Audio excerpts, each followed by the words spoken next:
You know, we here at your local cable system strive to provide programming aimed at expanding your horizons. And with that in mind, we're going to show you a clip from a little show with the emphasis on little that takes you to some of the places in Nebraska, some of the historical places that you probably pass by every day and never even notice. So let's go to the clip. Good evening and welcome to Nebraska Travelogue. Our first stop tonight here on Nebraska Travelogue brings us to one of the most baffling mysteries in Omaha's long and storied history, a place aptly named The Rocks. Were they a gift from the gods or the remnants of a freak paving truck accident? We'll leave the decision to you. Some local residents have ascribed mystic powers to these rocks. To bring you that story, here's local rock guru, Dr. Bill Igneous. These rocks couldn't have been put here in a haphazard fashion. As you notice, there is a definite geometric configuration between all of these rocks. And of course it suggests that there had to have been a sophisticated culture here in Omaha that had a complete mastery of addition and subtraction far in advance of 1973, maybe even as early as 1965. And one morning in November, 6:23 a.m., if you sight right along the top of this rock, which is known as the Key Rock, you have a perfect view of the corner of 72nd and L, which of course is held in reverence by several of the world's major religions. And on that morning in November, at least 7 people make the arduous trip here to these rocks to replenish their soul. So, as you see, this could not have been a coincidence. Amazing. And now with another viewpoint, Lenny the Rockmeister Rockwell. Yeah, well, me and Chucky Washington was coming around a bend one morning about 4:30 in June of 1967. And we'd been out all night, drinking, having a good time, doing all the things us rock truck jockeys like to do. Yeah, we was hauling around the loop with 35-ton of rock, trying to race this little Volkswagen for the hole shot at the next light. You see, Clyde was pretty ripped, and he had a hold of the wheel with one hand while he was rummaging around a cab looking for his 40-ounce Old English 800 with the other. And he wasn't paying any attention to where his potbelly was going, let alone to the road. So we come around the bend, the bottle started to roll, and Clyde lunged at it, and that big old belly of his hit the release lever and dumped the whole 35-ton of rock right here in this here field. Kind of interesting, the Volkswagen just up and disappeared. And what did you do then? Well, we was pretty scared, being as this was the 3rd time it had happened, and with Clyde being on probation and all, so we decided to make ourselves scarce-like, and hope that no one would notice. So Clyde hiked that big old belly of his up under the steering wheel and romped on the accelerator, and we hightailed it out of there with the bed standing straight up and flapping in the wind. Weren't you concerned about attracting attention? Sure we was, so we drove the back roads down to Greasy Johnson's garage. That's where we stashed it, and we covered it with a bunch of old oily rags we found laying around Greasy's place.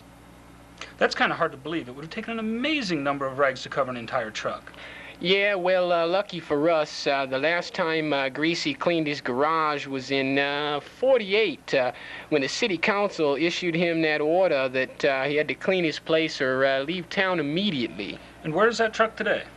Well, it seems that Greasy was smoking one of those 5-cent cigars that he always had hanging from his mouth, and he flipped a butt into the corner, and the whole place went up like a Roman candle. You know, the fire burnt so hot that the truck completely melted and left no trace of it, the building, or Greasy Johnson. So you have no evidence to support your story? Only my word. Wow, it's really a mystery. Who do you believe? I know what you mean. You know, here at your local cable system, we're very concerned about your safety and welfare. So as a public service, we present Dr. Ralph Horowitz, our consumer safety analyst. He's from the Papillion Institute of Safety Research, and he'll be giving us safety tips and reviews of currently existing products. Doctor? We interrupt this bit to bring you a bit we thought was funnier. Undercover in Omaha. Wednesday, 5:30. I received a tip that Billy O'Hara, a notorious nasty specimen and belly-bumping fanatic, could be found at a local bar. We went to investigate.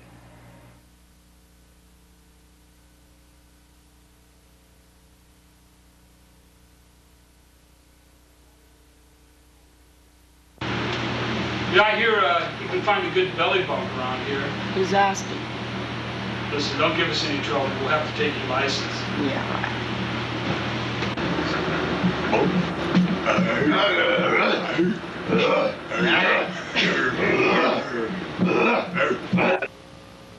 I knew I was going to have to go in and bring Billy out of there.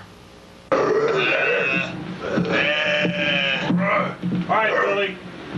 I think it's time you and me take a step outside. I don't think so. Oh, I think so. Yeah. Go for backup! Go for backup!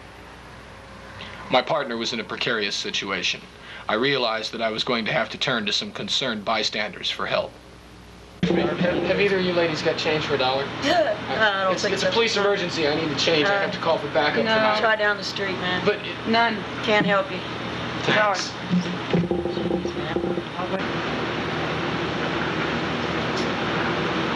Hey, partner, what took you so long? Wednesday, 10:23 a.m. We were called back to headquarters to check in with the coroner's office concerning our current case. Hey, Doc, you got something for us? Hey, come on in, guys. I got the results on your case. This human skull you brought me, slight possibility it might not be a human skull. I've noticed some very astounding differences. As you'll notice here, the human head has an eyeball socket. In this case, you'll see this is replaced by a headlight socket. Generally on the human head, you'll have 2 such sockets. In this case, only 1. You'll notice here in this area, generally is the human mouth. On a headlight, this is replaced by the speedometer. Also, you'll notice in this area here, generally you'll have what's known as the human ear. In this case, on a motorcycle headlight, this is replaced by mounting bolts. Got bad news for you guys. I don't think this is the victim. Although I do, however, feel that some motorcycle somewhere is suffering greatly for the lack of this part. We now return you to your regularly scheduled program.